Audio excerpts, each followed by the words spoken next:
안녕하세요, 여러분. 오늘은 많은 부모님들과 학생들이 고민하는 주제, 바로 등교 거부와 학교 공포증에 대해 이야기해 보려고 합니다. 코로나 발발 이후 청소년 디귿리을이 학교에 가는 것을 두려워하고 그로 인해 일상생활에 지장을 받는 경우가 점점 늘어나고 있는데요.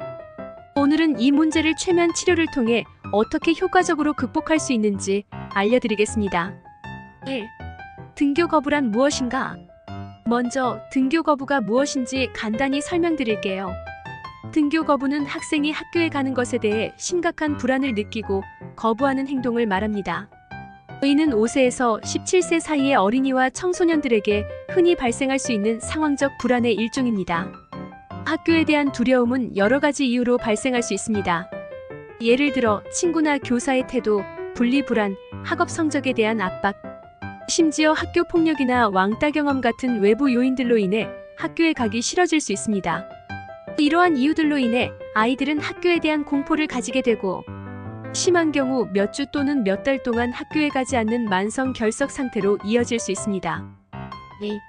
등교 거부의 징후. 그렇다면 부모님이나 교사들은 등교 거부의 징후를 어떻게 알아차릴 수 있을까요? 아이들이 아래와 같은 행동을 보일 때 주의 깊게 살펴보아야 합니다.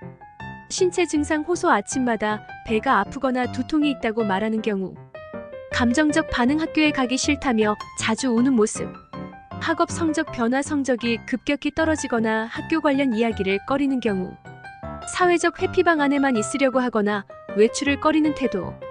이러한 행동들이 반복된다면 청소년이 등교 거부를 하고 있다는 신호일 수 있습니다. 이러한 징후를 발견했다면 문제를 조기에 해결하기 위해 적절한 조치를 취하는 것이 중요합니다. 3. 최면 치료가 어떻게 도움이 될 수 있을까요?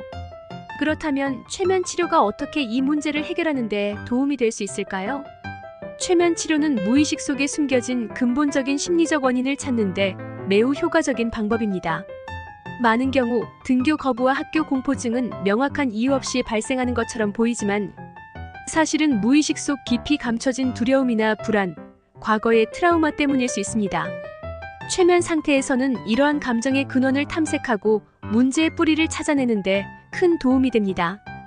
최면 상태에서 아이들은 평소에는 드러나지 않던 깊은 감정이나 기억을 자유롭게 표현할 수 있습니다. 이 과정에서 무엇이 학교에 대한 두려움을 유발하는지, 어떤 상황이 스트레스를 주는지 명확히 알 수 있습니다. 4.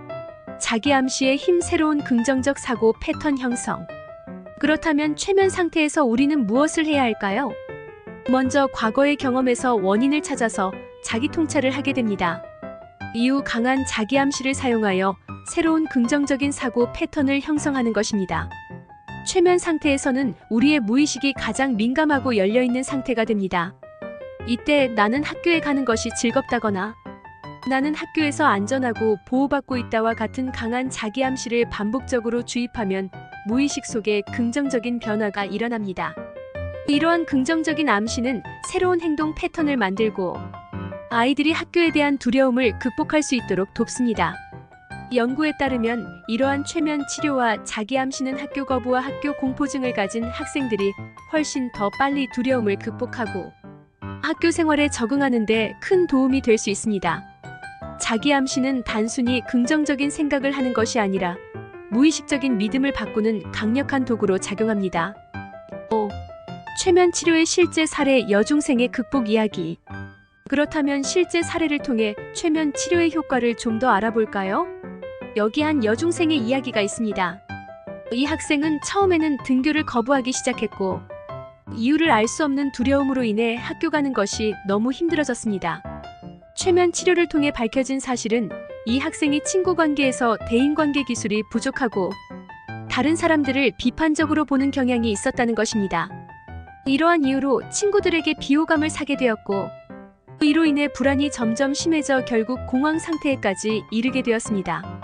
하지만 최면 치료를 통해 이 학생은 자신이 가지고 있던 비판적인 사고방식과 대인관계의 문제를 인식하게 되었고 강력한 자기 암시와 긍정적인 사고 패턴을 재구성하는 과정을 통해 변화를 경험했습니다. 단기 최면 치료 세션을 통해 이 학생은 점차적으로 학교에 대한 두려움을 줄이고 다시 학교에 가기 시작했습니다. 현재는 학교 생활에 잘 적응하며 친구들과의 관계도 개선되었다고 합니다.